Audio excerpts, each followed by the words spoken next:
Hey, everybody. Thank you so much for tuning in to this week's Ella update. So, we just finished our series on meeting all of the kids of Riverwood uh, and speaking to the inspirations behind them. That was a lot of fun. I really hope you enjoyed it. So, for the next few weeks, I'll be doing some fun interviews with people that work in the early education space and giving production updates on what we have coming up with Ella. So, what do we have coming up? I am currently working on a few different board books. We're still a ways from being able to film every day with Ella, but we are very close to being able to release some of the first books for the Everyday with Ella brand. So that's very exciting. And I thought I could share a little bit with you about them. So I've written four board books so far.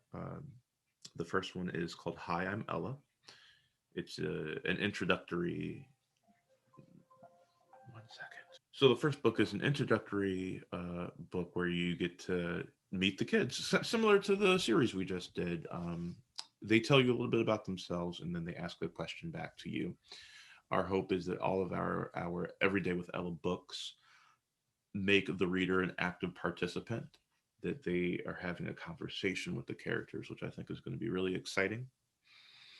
I've also written a book to be read at bedtime, and it's the story of how Papa met Ella.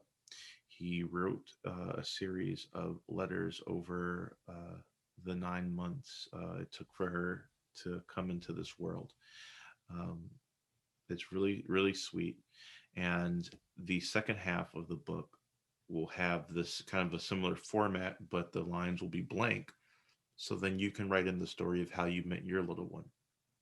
And there'll be a space for pictures as well to go in there. So that's really exciting. I can't wait to release that one. The third book is an activity book. So that will have a lot of different activities for children to do, and it'll be bright and colorful. I'm hoping to have where the actual anything that needs to be like drawn on that you'll be able to download for free. So you can have the book where it tells them what to do and gives them ideas for things, but that way it doesn't get destroyed. So it has a little bit more longevity in terms of use. And then the fourth book was inspired by a story that my partner told me about when her niece was a kid and she would go out and she went outside after she learned how to tie her shoes and she said, "Night sky, I tied my shoes today." And so it's called Night Sky.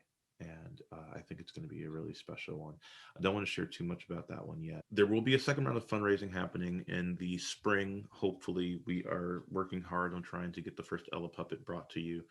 And in the spring, I hope to be able to talk in a lot more depth about a lot of these things, both the books and the first season of Ella, and be able to show you a whole slew of new things, as well as the unveiling of our official logo for Everyday with Ella and things like that. So I'm really excited to be able to bring all of that to all of you.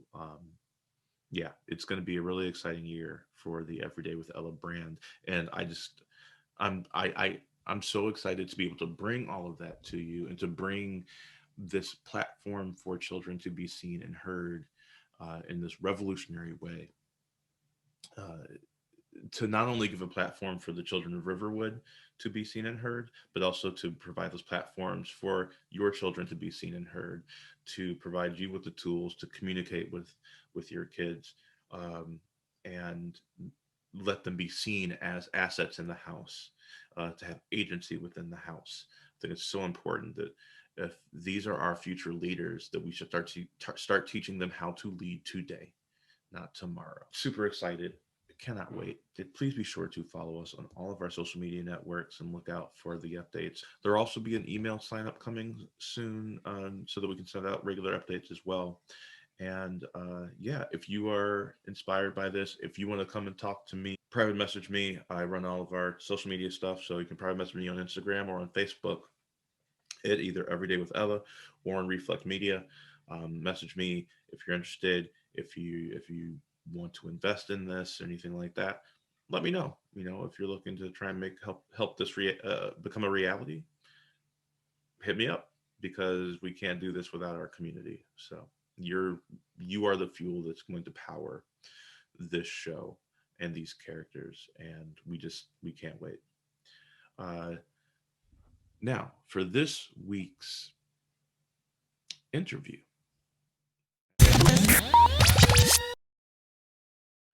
Okay, so this week on Everyday with Ella, I am meeting with a dear friend of mine, Dr. Ayanna Brown. Ayanna, how are you doing? Cold. Oh, I love that. I love that. Can you do me a favor and just real quick, just tell my audience a little bit about what it is that you do?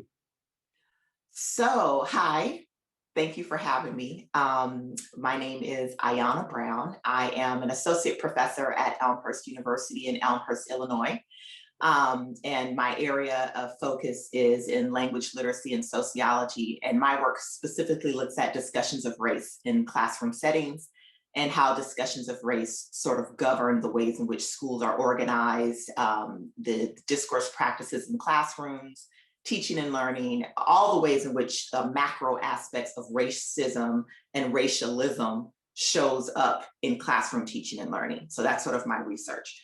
I'm housed in the Department of Education, so that's sort of where I live in terms of teacher ed, teacher prep. So I teach courses that cover race and equity, that cover the historical foundations of American education. I teach all secondary education literacy courses. So that's sort of my professional work.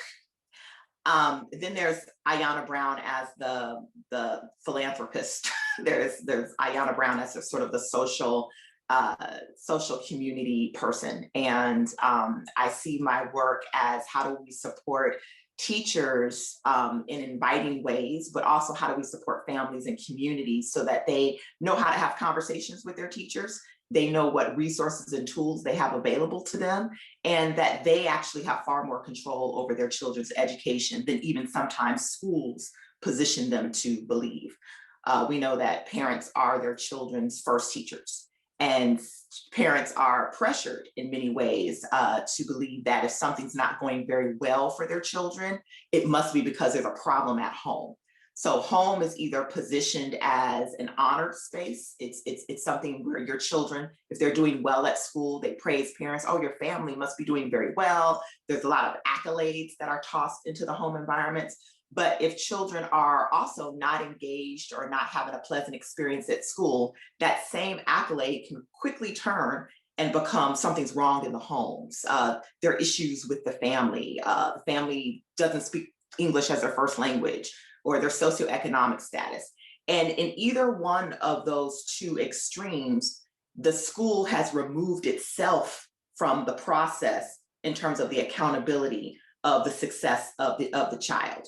And so a lot of the programming that I've created in terms of my community work is how do we understand family and community as empowered spaces where they can engage in conversations with school about school's responsibilities, and where there may be gaps, systemic gaps that further exacerbate small things that can be remedied to support children, and students should too. So there's a lot of programming that I do that's all reflective of this idea that we are a community, schools, families, et cetera. And we have to sort of bridge that gap with the expectation that kids really do deserve their best experiences in school and at home.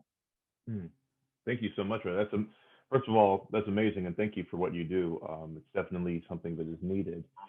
Um, my first question, I should say, um, and this is something that's been on my mind a lot lately as I've been developing Ella, and that is, how do I create a show that is centered in social justice for children that isn't necessarily just showing pain and trauma, right? That is still rooted in joy and in all of the wonderful things about the children that are represented on the show and their cultures.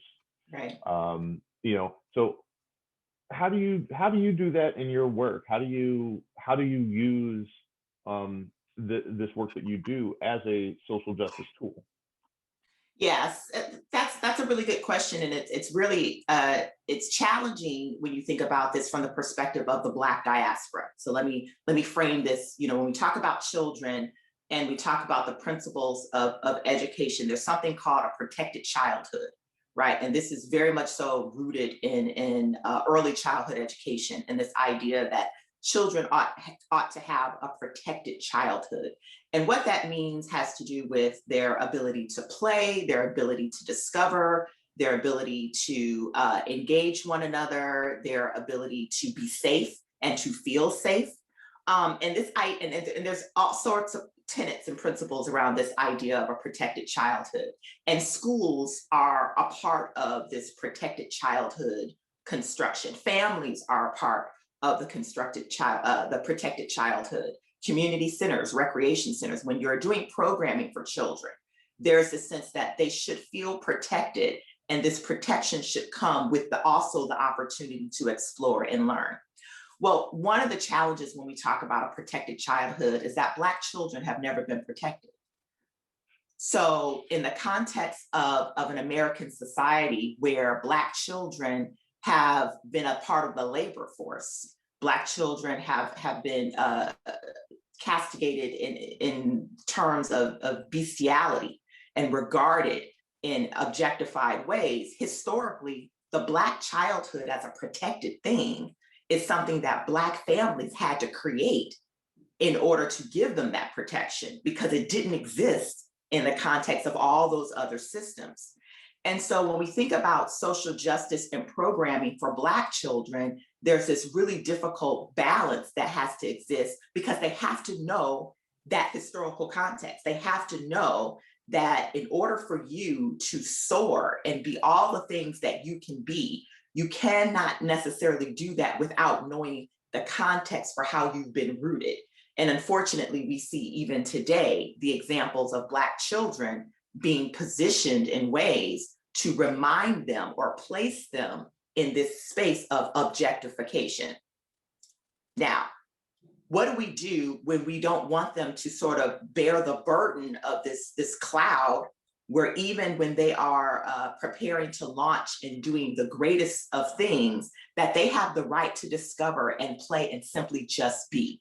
Children, they have the right to just be. Well, there's this balance that needs to happen. And some of this balance has to do with representation. So when we think about children's books, when we think about the stories that are told, oftentimes when we present these stories, Black children are often given stories of romanced whiteness, a boy and a dog, a girl skipping in the park, you know, the beauty of being a free, wonderful, fun-loving child doing whatever they want. And then they see children, Black children, positioned as workers or having a fight for something or having to discover the value of their family, but not being able to play. And so when you see these kind of positionings in schools, we have to change the literature that are being brought in. Black children play, Black children discover, Black children have fantasy, Black children invent, Black children do hosts of things. So we have to offer them more representation of text where they are truly being children, having the experiences that children have without automatically placing the victim narrative on top of that at the same time. But of course, they must be rooted in understanding that socio-political relationship, because unfortunately, Black children don't get the privilege of not having to be attentive to that. And so it's a delicate balance because it creates an additional labor of growing up for Black children that other children don't have. I also think that it's the same for us as adults, right? It's like for me, like I've had to reframe the way I think about my narrative, and I realized that that I had been indoctrinated into this like victim mindset, and I had to figure out how to change that within my mind. That like, well, yes, the things that have led up to me being in the position I am are in fact true and valid and whatnot. But what is also true is that like, I come from a legacy of survivors and thrivers, and that no matter what you put in front of me, I can overcome that. Because I come from from a legacy of people that have done that, right? They gave us a blueprint, right? And so I think instilling that in our youth is so important. What about some of the programs you use within Thought Spectrum uh, to do this work? Yeah. So I'm going to go back to something you said that's also really important before I talk about programming. And part of the importance of Black children experiencing diverse representations of their greatness in everyday life, everyday experiences. When we think about the book, Gracie Runs for President, where you have the little girl who's in the 5th grade who just wants to run for class president. When you think about um, Toni Morrison's book with her son Slade, Peeny Beady Butterfudge, where you have grandma who's coming over to babysit, and the mother has this list of must-do items, make sure they clean their rooms, and then when mom leaves, grandma's like, we're gonna do something different. I know your mom wants us to stick to this rigid schedule, but I'm gonna do the stuff with you that I did with her when she was a little girl. And they make an absolute mess, cleaning the kitchen and, cooking this dish, the peanut butter fudge recipe. It's just living life. It's just doing things that kids would do with their grandma and their cousin, and, the adventures in different places, and that sort of thing. And those are the stories that our children must be exposed to, where they are central characters. They're not side characters. They're not third characters. They're not second plots in someone else's story. Those are the stories that have to show up in everyday narrative experiences. It's so funny that you say that, because that's the reason. It was an intentional reason that I named the show Every Day with Ella. And not every day is in two separate words, but every day is in one word, is in mundane, is in every, like, this is just how she lives her life, right? And showing her just, being great and living her life and playing and imagining and believing that she can be whatever she wants to be, like just kind of normalizing that and centering on a young Black girl. So I love that you just said that. That just fills my heart. Yeah, well, thank you. And I think what's critical about this is that those stories have to show up in white spaces. And this is the crux, because if we are only allowing, and I'm talking about the dominant caste white, not literally white spaces, but in general society, and I'm using Isabel Wilkerson's notion of the dominant caste. Because if you leave these responsibilities for kids to explore these texts and have access to these texts, if you place this on the Black community or Black families, and we're pushing these diverse representations to our kids, white folks, the dominant caste or the gays, will look at those things as other texts. They don't become normalized in their world too. And so this is where it really becomes extra, if you will, because if the racialized caste of white dominance doesn't have to shift its gaze to where they are positioned as not a cornerstone or a staple, then all other communities remain othered in a pejorative sense, and whiteness remains as this normal fixture. And so these everyday life narratives have to become a part of the understanding of life for white children, so that Black and brown children are not positioned in this, oh, well, you must be different than the rest of them, as opposed to, I'm a normal kid and these are normal things. And that disruption of whiteness, that disruption of a colonized opportunity, if you will, to be the center or normal, becomes really, really a pervasive and traumatic experience. Because my white students, when they encounter these texts with me in courses, they admit, I've never heard of this. I've never seen anything like this. This is amazing. And I'm going, that book was written in 1963. but it's that this isn't new, but they have not been expected to reposition themselves. So they are also being fed these victim narratives as only narratives. They're not necessary narratives. And they're also less victim and more survival. So that's another turning that we have to do with that as well. So that the shame that is placed upon us is not looked at as shame, but it's looked at as resilience and power, rather than shame within itself. We can't be shameful for a system we didn't create. We can't be made shamed for something that was used to bastardize and bestialize us. We are not to be shamed. Those who benefited from that system are the ones who should be shamed. And that's a process, you know. Mm. I'll stop there. I love listening to you speak. I love listening to you preach. That's what that was. You took us to church. I have that with adults too. Like I have that with adults too. I have that with our people too, even where I'd be like with people with like fellow creatives, right? And they're always writing this like realist, like sad, like intense stuff. And I'm like, this is really great, but do you ever write anything joyful about our people? And then they don't see the need. They're like, but this is what's happening to us. I'm like, is this what happens to you all the time, every day, every moment of your life is just sadness and just racism and just getting just punched in the face with it? Because while that is, you know, like my trauma is a part of me, like I'm not my trauma, right? Like I'm more than just Right. that, you know, Sure. like also, I remember going to Mississippi and like picking black eyed peas with my great grandmother and shelling them in the kitchen and and living and thriving and just being excellent, right? Like, isn't it important to share those aspects of ourselves too? Or, Well, it's a balance. It's like you said, it's a difficult balance, right? Because you want to be seen, you want people to see like how you're being mistreated, but also you want to be. I think you also want to show that you were not broken by it. It's a difficult thing to hold in tension with each other. it is. And I think we see examples in other communities where that burden that is not, and I know this sort of analogous thing happens a lot when we talk about our Jewish brothers and sisters, and that you never see them running away from teaching the Holocaust. But that does not also, strangle them from also celebrating the beauty of their faith and their culture, right? And so we have been traumatized, if you will, because we have learned, we've adopted this way of thinking. Like, I'll give you an example, because we're big gardeners in my family. Like, to grow your own food. My best friends gardening is life. They're Well, you out wearing in that gardens. Tuskegee shirt. I know you're into Oh, the I, agriculture. you know, You talk about, I wasn't gonna say anything. I that's was just a gonna. whole other It, conversation.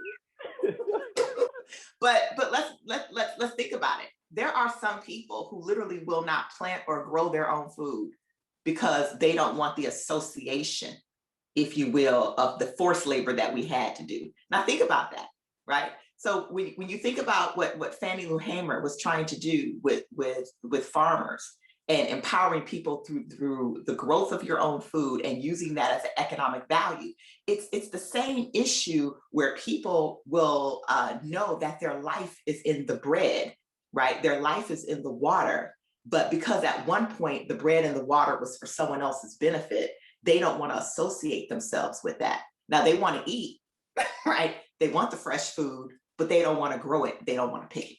So because of the association that has with our experiences in the United States and that trauma that's there. So there's a lot of taking back the narrative that we have to do in order for us to heal. And unfortunately, and there's lots of texts about this, we have never truly been in a place where collectively we have been able to heal from that trauma. People have been doing it individually, but collectively, our nation continually repositions us to be traumatized by the next level of something. So the work that I've created with Thought Spectrum is to use literacies as an entry point. So Thought Spectrum is a professional development consulting organization that I created working with schools and families. But outside of that, I created something called Justice and Learning and Literacies, when the acronym for that is JIL. And there's several programming that I've created with Jill where justice and literacy is fused together to study not just how to grow in all sorts of literacies, from multimodal, digital, art, music, writing, languages, whatever we can explore, it's an act of justice. Learning is an act of justice. And it's not because you're fighting someone, but you are liberating yourself. And when we think about justice as a means of liberation of self and a little less about fighting someone else, we become greater than the trauma itself. Because sometimes that opportunity to grow, liberate, and be liberated, if it's always held within the space of othering, we're giving that negativity more power than it deserves. And how do we take all of that energy away from that and place it in ourselves? We have to reinvest in us. And we can't reinvest in us by being bothered with the poisonous behaviors from extremists to liberals, who will engage in work that continually undermine the efforts for liberation. And we've seen lots of different types of texts that have done this. And I want to give this example because I think several people have certainly fallen in love with this. The beauty of Lovecraft Country, if we think about this from a cinematic perspective, there's the book and then there's what we saw visually, right? The beauty of Lovecraft Country is that it is rooted in trauma. It's rooted in this woven history, beautifully so, between the experiences of enslavement, murder, and all of the traumas that come with that, identity development, family, what family means. And although that is the traumatic narrative, the writers take an opportunity to explore how to think beyond the trauma in order to resolve the trauma, but to gain healing for the self. And so in the process of Lovecraft Country, we discovered that yes, there are Black sci-fi writers. There are Black sci-fi developers, and they're not new. Octavia Butler already existed. Pearl Clage already existed, right? The writing genre itself, Black women have been doing sci-fi for a very, very long time. And so when we think about what Lovecraft Country did, people were enamored in the quality of the storytelling and the writing because so much was being pulled in at one time and being synthesized. So it can be watched from a sci-fi perspective, absolutely, but you cannot ignore identity. You cannot ignore representation, the constructions of gender, the construction of power. You cannot ignore those things. But those plots only made the science fiction element of it stronger. And so we can't act as if those narratives don't exist, but we also can't be burdened by them to the extent that we don't own our power. And it's our responsibility to teach our children all of the totality of those things so that they can be stronger people. Mm, mm. Thank you so much for sharing that. We're just about out of time here. Anything else you would like to say before we wrap? Sure. So Justice in Learning and Literacies have several events that have been happening. We have online story hours where we invite our friends to come read books with children. We do this from K through 12, and every month there's a different book. We are reading with Dr. Linda Douches on Thursday. So that's tomorrow. At 10 a.m. And I'll send you the link so people can log in. And this is where families can take a break from an hour if their children are home, if there are homeschoolers or classroom teachers can log into this and live stream it to their classrooms. And this is where children can interact with readers and authors and read books and talk about them in healthy ways. We also have launched Libraries Without Cards, where we are connecting with our local laundromats, and we're putting bookshelves and laundromats and stocking them with books, because laundromats are places where people must be able to go to take care of their needs, but they're also interesting places where opportunity is there when we think about justice and learning in a laundromat. And that's been an interesting process. I'll share more about that later. And then of course, there's the Jill programming of the courses that we offer for families. Where everyone can't pay for a private tutor. And so we have eliminated that by offering classes for students 4th through 12th grade in music, Spanish, ELA, ESL, where my students work with me in terms of the teacher training. And then we have cohort classes where we are supporting what teachers are doing, but we're doing it in a little different way, keeping justice at the center. So I'm very excited about Justice in Learning and Literacy and all the programs that we're doing. And I really appreciate being able to share a little bit of making life different for our kids. Thank you so much for sharing that. And what's your social media handle for if people want to find you? You can email at thoughtspectrum at gmail.com. That's Thank you so much for being on.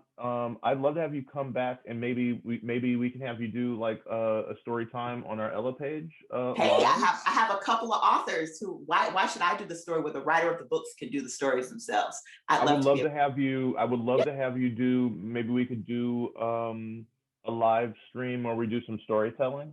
yes, I could do one of. So I've been developing some Ella books. I've actually written 4 oh, books. I've written. right. Sounds good. I look forward to it. Just call me. I'm ready.